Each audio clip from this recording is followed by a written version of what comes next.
She wasn't born into royalty. She didn't come with riches, armies, or power. Just an orphan, raised in exile. A foreign girl living under the rule of the world's most powerful empire. Yet she was chosen, not by chance, not by beauty alone. She was positioned by divine purpose, hidden behind palace walls for such a time as this. But while kings drank from golden cups and nobles plotted in secret, a quiet battle was brewing, one that wouldn't be fought with swords or chariots, but with fasting, faith, and the bravery to speak when silence could mean death. Her name was Esther, and this isn't just the story of a queen.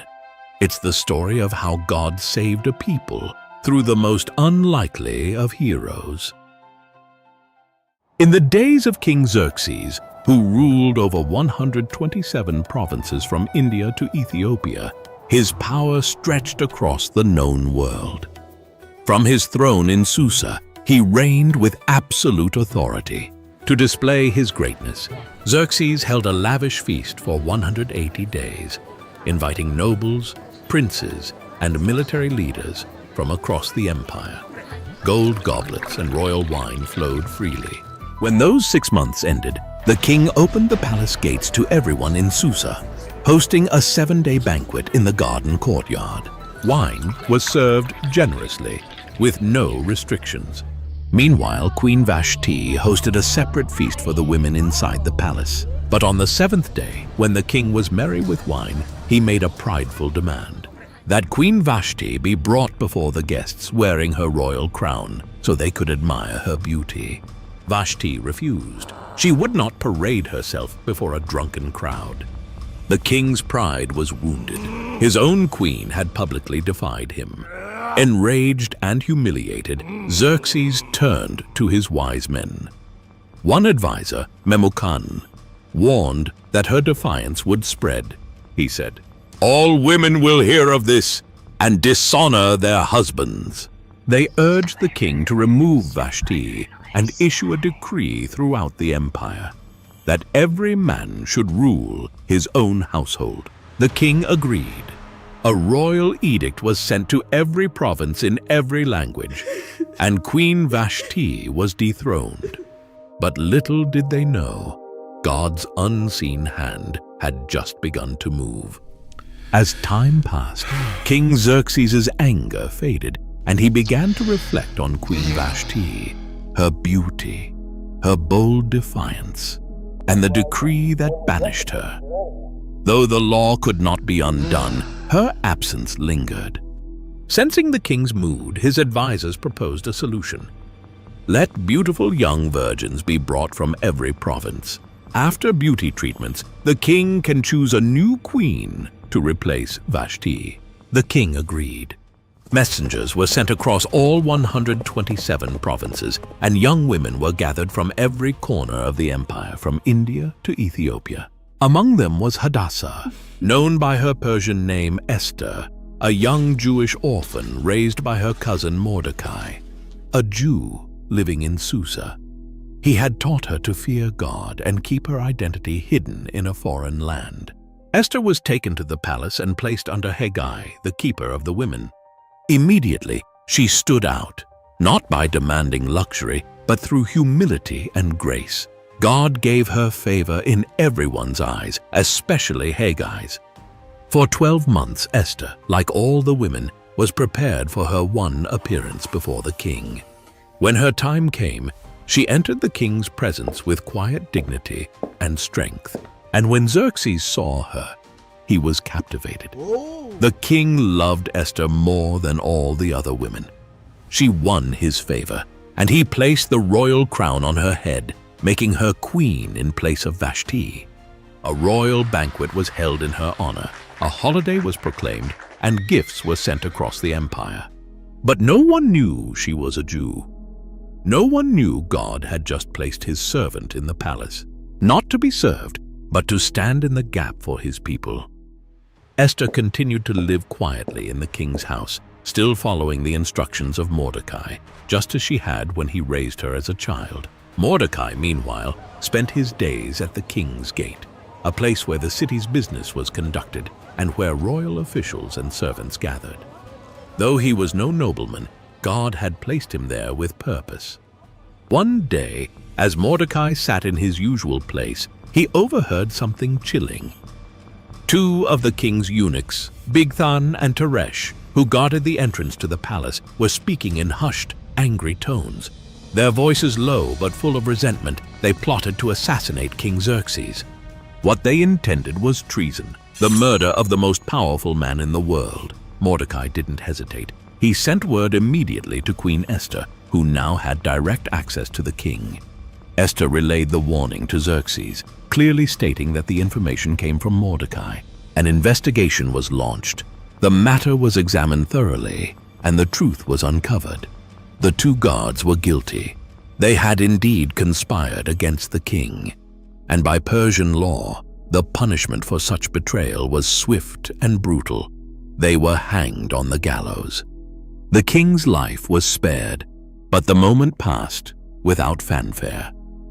Mordecai's role in exposing the plot was recorded in the Book of the Chronicles, a royal record of significant events kept in the king's presence. But strangely, no reward was given, no public honor, no recognition, no title, just a name in a book, quietly inked into the records of the empire. By the way, if you find any of these videos interesting or enjoyable, please consider subscribing. These take a long time to make, and it really helps out. After some time, King Xerxes promoted Haman the Agagite to the highest rank among his officials. All were ordered to bow to him, but Mordecai refused. Day after day, Haman saw his defiance and burned with anger. When he learned that Mordecai was a Jew, Haman's hatred grew deeper. He didn't just want to punish Mordecai, he wanted to destroy all Jews throughout the empire. Haman cast lots, Purim, to choose the day. Then he approached the king with deceitful words. There is a certain people scattered through your provinces. They live differently and don't follow your laws. It's not in your interest to tolerate them. The king agreed, giving Haman his signet ring. A royal decree was sent to all 127 provinces. On the 13th day of the 12th month, every Jew, young and old, was to be killed. As the couriers spread the message, Susa fell into confusion. Mourning broke out among the Jews. When Mordecai learned of the decree, he tore his clothes, put on sackcloth and ashes, and wept bitterly in the streets of Susa. Across the empire, Jews fasted, mourned, and cried out as their destruction had been sealed. When Esther heard Mordecai was in mourning, she sent a messenger to him to find out why. Through the messenger, Mordecai urged her to go before the king and plead for her people. But Esther was afraid. She replied, "No one may approach the king without being summoned. The penalty is death, unless he holds out the golden scepter, and I haven't been called for 30 days.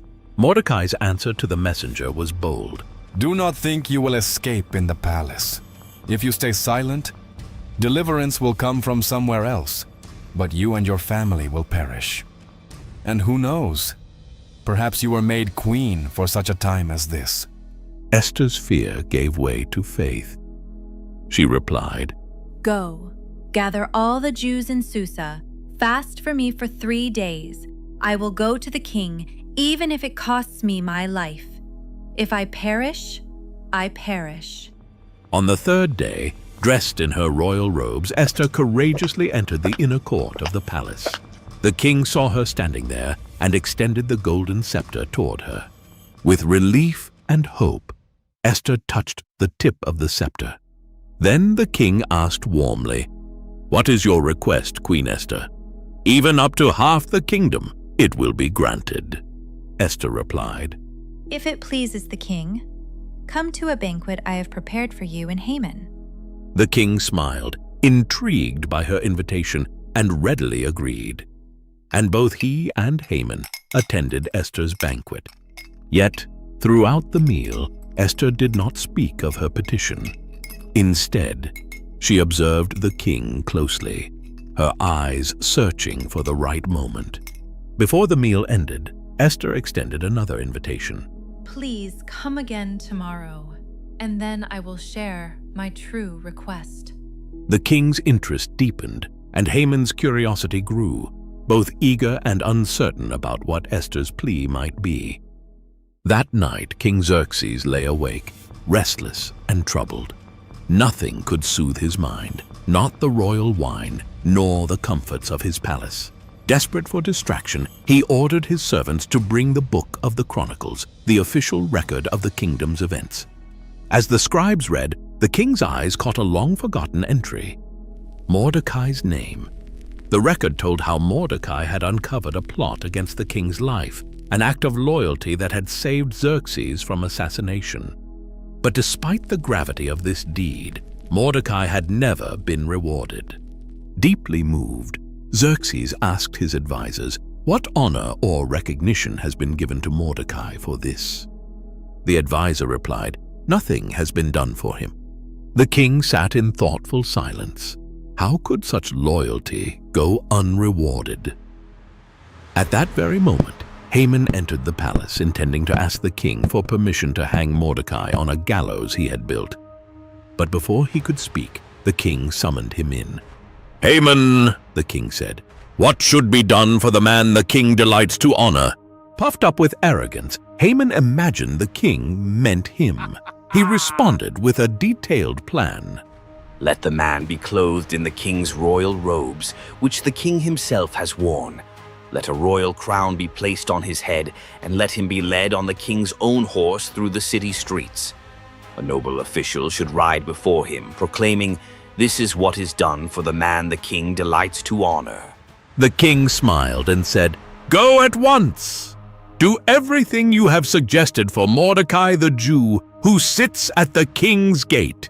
Do not neglect anything. Haman's face turned pale, his heart pounding with dread. He was forced to carry out the honor he had planned for himself, but instead it was given to his enemy.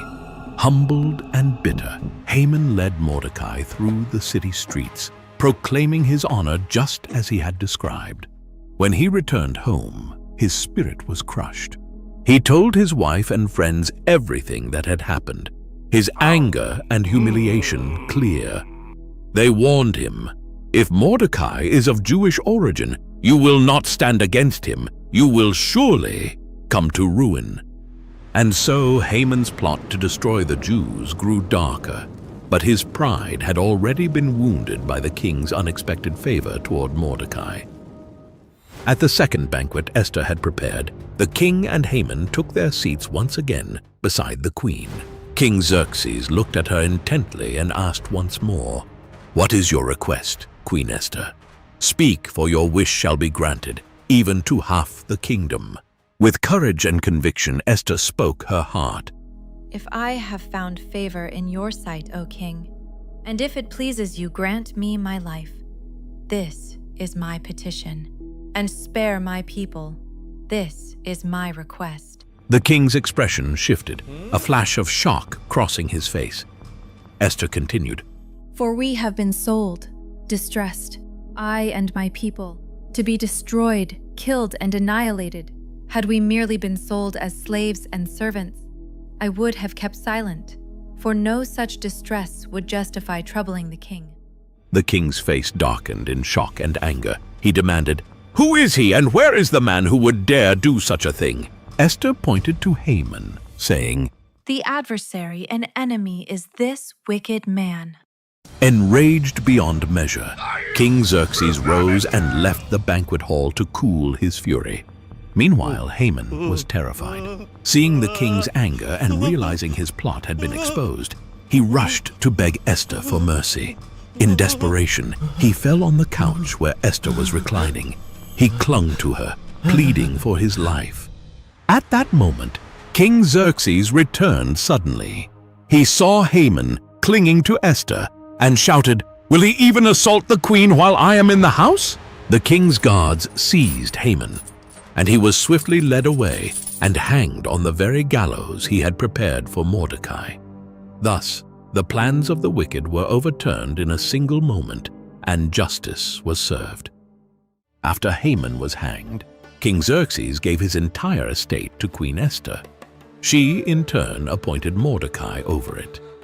The king also removed his signet ring, once given to Haman, and placed it on Mordecai's hand, giving him royal authority. But the danger wasn't over. Though Haman was dead, his decree remained law. In Persia, a royal edict sealed with the king's ring could not be revoked, not even by the king himself. The day of destruction against the Jews still loomed on the calendar, the 13th day of the 12th month. So Esther once again approached the king. This time not for her life, but for the life of her people. How can I bear to see disaster fall on my people? She pleaded. King Xerxes granted permission for a new decree to be written, one that would counter the first. Mordecai quickly summoned the royal scribes and wrote in the king's name, "The Jews in every city have the right to assemble and defend themselves. They may destroy anyone who attacks them and take their enemies' goods if needed." This decree was sent out swiftly to all 127 provinces in every language, sealed with the king's ring. As it spread, hope was revived. Where there had been mourning, now there was light and gladness. On the appointed day, the Jews stood united across the empire. With royal protection and newfound courage, they rose up and defeated their enemies. In Susa, 800 attackers were struck down, including Haman's 10 sons, notorious men who had stood by their father's wicked plans, who were later hanged at Esther's request. Esther also asked for one more day of defense in Susa, and the king granted it. Across the empire, 75,000 enemies were defeated. Yet again, the Jews took no plunder. Their fight was for survival, not gain. It was not a day of greed. It was a day of justice. When the battle was over, the people rested, and what began as a day of dread became a day of victory and celebration.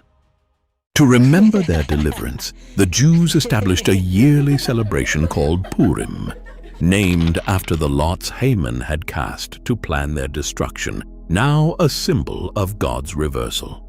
Every year on the 14th and 15th of Adar, they would feast, rejoice, send gifts to one another, and give generously to the poor. A day that was once marked for death became a day of life. Mordecai was honored throughout the empire, clothed in royal blue and white, second only to King Xerxes. But it wasn't his power that made him great. It was his heart. He sought the good of his people and spoke peace and truth to all.